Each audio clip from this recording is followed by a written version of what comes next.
Αγαπημένες μου φίλες και φίλοι, καλώς ήρθατε και πάλι στο κανάλι μου. Θα κάνω ένα ερώτημα. Μήπως νιώθεις ότι πνίγεσαι? Σήμερα λοιπόν θέλω να μιλήσω για κάτι που πιστεύω ότι πολλές από εμάς και πολλοί από εμάς, αλλά απευθύνουμε περισσότερο σε εμάς τις γυναίκες, περνάμε αυτό το πράγμα και είναι αυτό το αίσθημα της βιασύνης, το αίσθημα ότι πρέπει να τρέξουμε να τα προλάβουμε όλα, γιατί όλα γύρω μας γίνονται γρήγορα και προσπαθούμε να τα προλάβουμε όλα. Και στο τέλος, το μόνο που νιώθουμε είναι απλά ότι επιβιώνουμε. Το λεγόμενο survival mode. Το mode της επιβίωσης. Και όπως είπα πριν λίγο, μπαίνουμε σιγά σιγά στη γιορτινή περίοδο και βλέπουμε γύρω μας τι ακριβώς γίνεται. Υπάρχει μια βιασύνη σε όλα. Στις προετοιμασίες, στα στολίσματα, δουλειές, και όλα αυτά μπορούν να γίνουν μέσα μας ένας εσωτερικός χαμός, να δημιουργήσουν ένα εσωτερικό χάος που και αυτό με τη σειρά του θα δημιουργήσει και ένα εξωτερικό χάος. Και γι' αυτό σήμερα θέλω να δούμε 5 βιβλικές αλήθειες που μπορούμε να τις ξεκινήσουμε από τώρα. 5 πράγματα που θα μας βοηθήσουν να ξαναβρούμε το ρυθμό μας και την ειρήνη του Θεού μέσα μας και για αυτή την περίοδο, αλλά και γενικά στην καθημερινότητά μας. Ας ξεκινήσουμε λοιπόν. Νούμερο 1. Αγαπημένες μου, ξεκινάμε τη μέρα μας με ευγνωμοσύνη. Με ένα απλό «Κύριε, σε ευχαριστώ». Δηλαδή, τι θέλω να πω με αυτό? Από τη στιγμή που ανοίγουμε τα μάτια μας και δεν έχουμε ακόμα σηκωθεί από το κρεβάτι, πριν πιάσουμε κινητό, πριν αρχίσουμε να θυμόμαστε όλα τα που πρέπει να κάνουμε μέσα στη μέρα, πριν αρχίζουν και έρχονται πάλι οι σκέψεις της προηγούμενης μέρας, εβδομάδας κτλ. Στο μυαλό μας, να κάνουμε μία παύση για μισό λεπτό και να πούμε «Κύριε, σε ευχαριστώ για την ημέρα αυτή. Σε ευχαριστώ γιατί εσύ είσαι μαζί μου.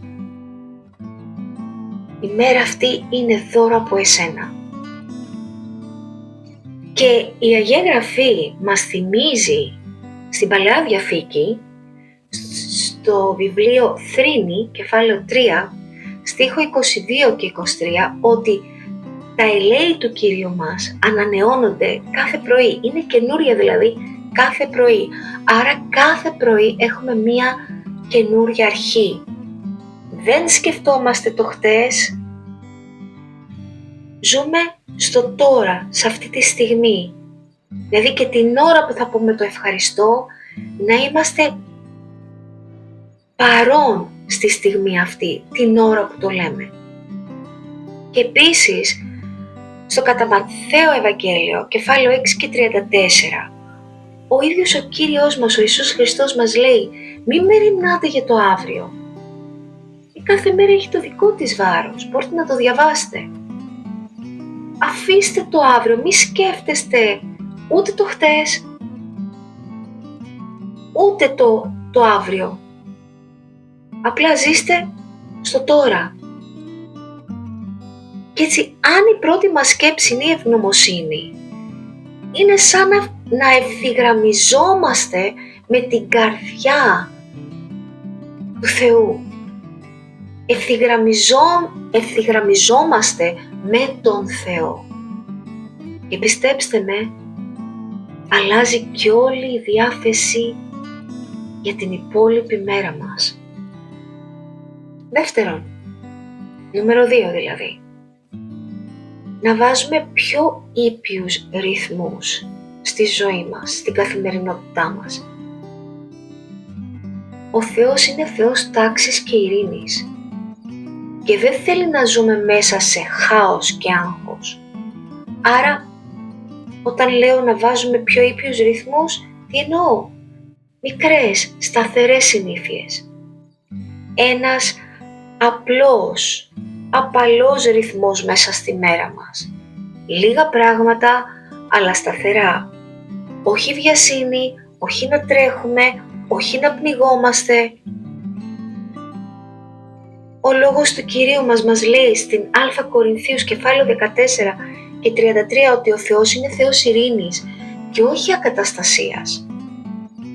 Άρα μπορούμε να βάλουμε μια μικρή τάξη στο σπίτι μας. Δεν εννοώ να είναι τέλειο, π.χ. τέλειο όπως μας το παρουσιάζουν στο Instagram ή στο Pinterest, εννοώ να είναι λειτουργικό. Πώς να είναι λειτουργικό για εσένα και την οικογένειά σου. Γιατί όλο αυτό θα φέρει και μια μικρή τάξη μέσα στο δικό σου το μυαλό. Δηλαδή μπορείς να πεις εντάξει, θα κάνω αυτό σήμερα, δεν χρειάζεται να γίνουν όλα σήμερα. Δηλαδή δεν χρειάζεται να κάνεις γενική όλο το σπίτι σε μία μέρα. Αυτό το λέω και το λέω στον εαυτό μου. Πιστέψτε με. Γιατί πολλές φορές πιέζω τον εαυτό μου να κάνει όλο το σπίτι σε μία μέρα και στο τέλος πραγματικά όχι απλά νιώθω εξαντλημένη και βέβαια δεν τα καταφέρνω όλα σε μία μέρα.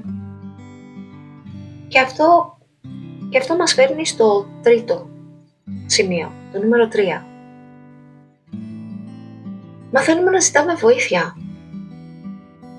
Ξέρετε, δεν είναι ντροπή, ούτε είναι αδυναμία το να ζητήσουμε βοήθεια από τους άλλους γύρω μας.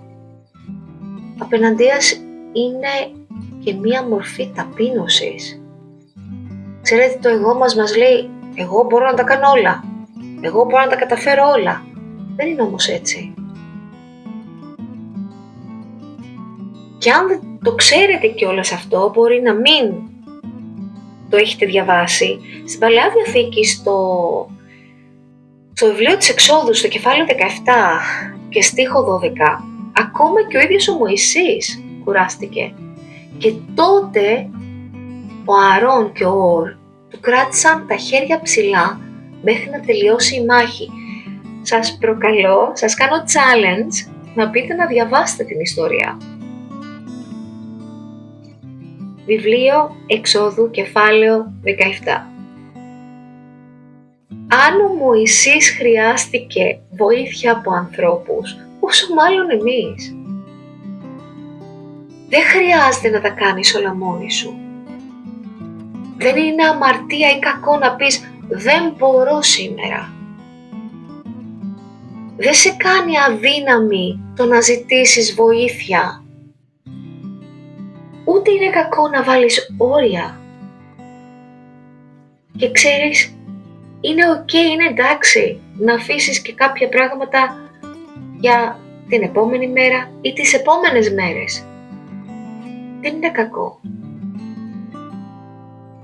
Το να ζητήσεις βοήθεια, το να πεις μπορείς να με βοηθήσεις, χρειάζομαι τη βοήθειά σου, δείχνει ταπείνωση, αλλά φέρνει και ελευθερία. Νούμερο 4. Να επιστρέψουμε στην αληθινή, πραγματική απλότητα. Σε αυτό που λέμε και ακούμε και βλέπουμε παντού. Simple, slow living. Η εποχή μας πρόχνει στην υπερβολή. Ακόμα και στην απλότητα έχουν βάλει υπερβολή. Ειδικά τώρα, αυτή την εποχή που πλησιάζουμε προς τα Χριστούγεννα.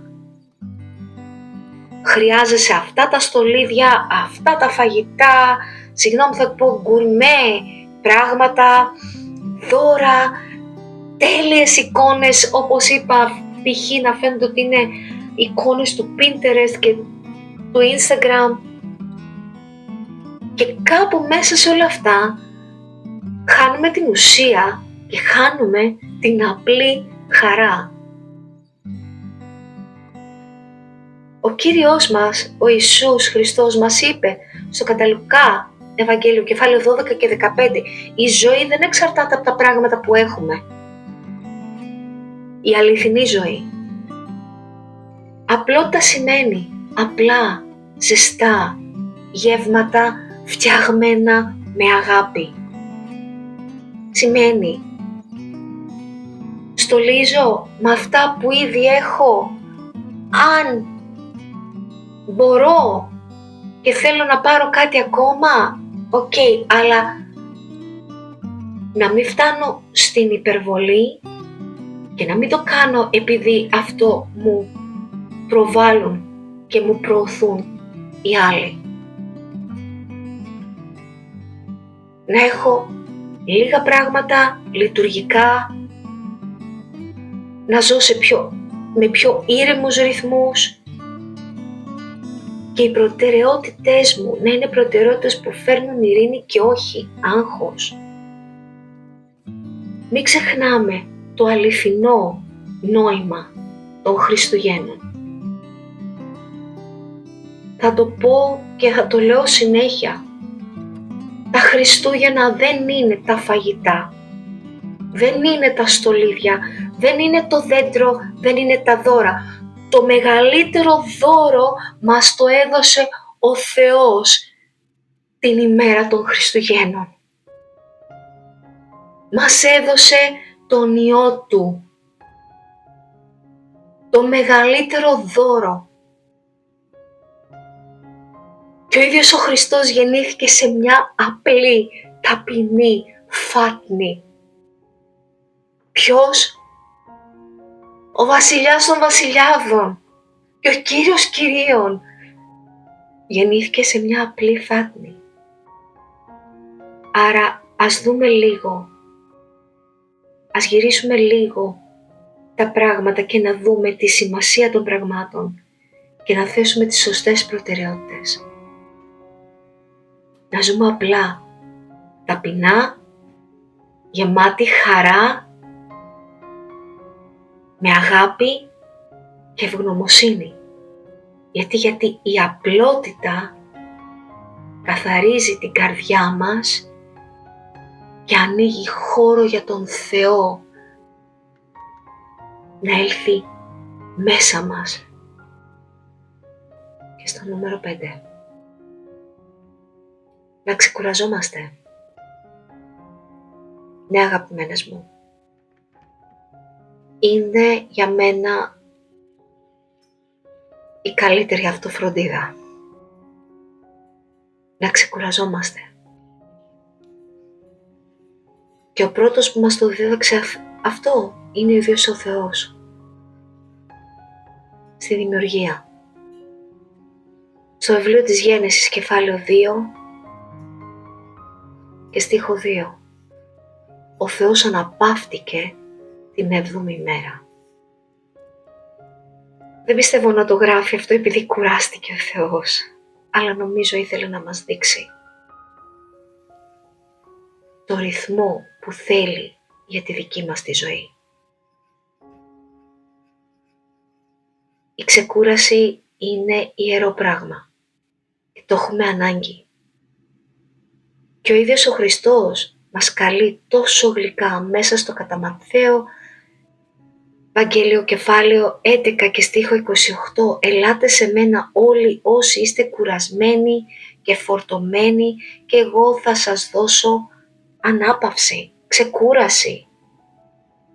Το σώμα μας χρειάζεται ανάπαυση. Το μυαλό μας χρειάζεται σιωπή. Η ψυχή μας χρειάζεται ξεκούραση και ανανέωση. Και είναι κάτι που το χρειαζόμαστε και για το σώμα μας και για την ψυχή μας. Η ξεκούραση, η ανάπαυση είναι ιερή, είναι πνευματική πράξη.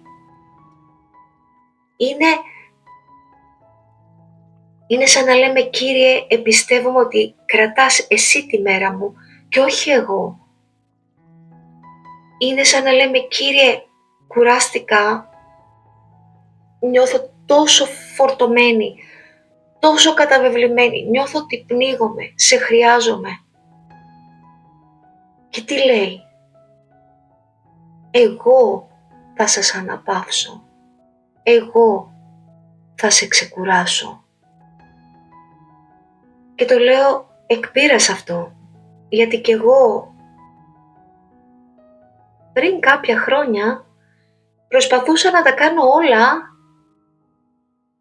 και δεν ξεκουραζόμουν. Και βέβαια έφτασα σε σημείο που αναγκάστηκα να ξεκουραστώ όταν έκανα την επέμβαση στο ισχύο μου. Για 9 μήνες δεν μπορούσα να κάνω τίποτα.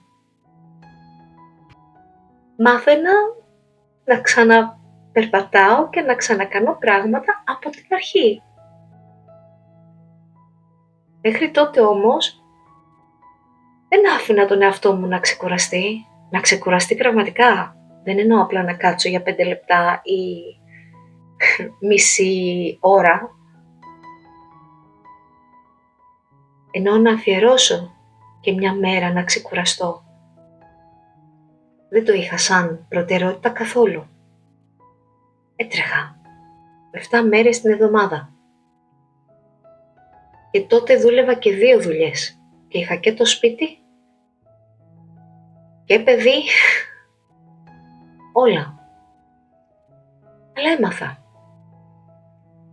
Και τώρα στα 52 μου, πιστέψτε με, προσπαθώ να ξεκουράζομαι όσο περισσότερο μπορώ. Αυτά τα λίγα ήθελα να μοιραστώ μαζί σας σήμερα, αγαπημένες μου και αγαπημένοι μου φίλοι. Και αν αυτές οι 5 αλήθειες μίλησαν μέσα σας, ξεκινήστε από σήμερα, από τώρα, να τα εφαρμόζετε. Μικρά πράγματα, μικρά βήματα, απλά, χωρίς βιασύνη, χωρίς πίεση. Και να θυμάστε, ο Θεός είναι πάντα κοντά σε εκείνον που νιώθει κουρασμένος. Και ο Θεός δεν θέλει απλά να επιβιώνουμε. Θέλει να ζούμε με ειρήνη, με χαρά, ακόμα και μέσα στο θόρυβο των ημερών. Ας είμαστε εμείς το φως αυτό στους γύρω μας, που θα φωτίσει το νου τους και την καρδιά τους να δουν το πραγματικό, αληθινό νόημα των Χριστουγέννων. Ας μην συμμορφωνόμαστε εμείς με τον κόσμο. Και αν δεν έχετε κάνει εγγραφή στο κανάλι μου, θα χαρώ πολύ να κάνετε εγγραφή. Και σας ευχαριστώ πάρα πολύ που ήσασταν εδώ μαζί μου και σήμερα.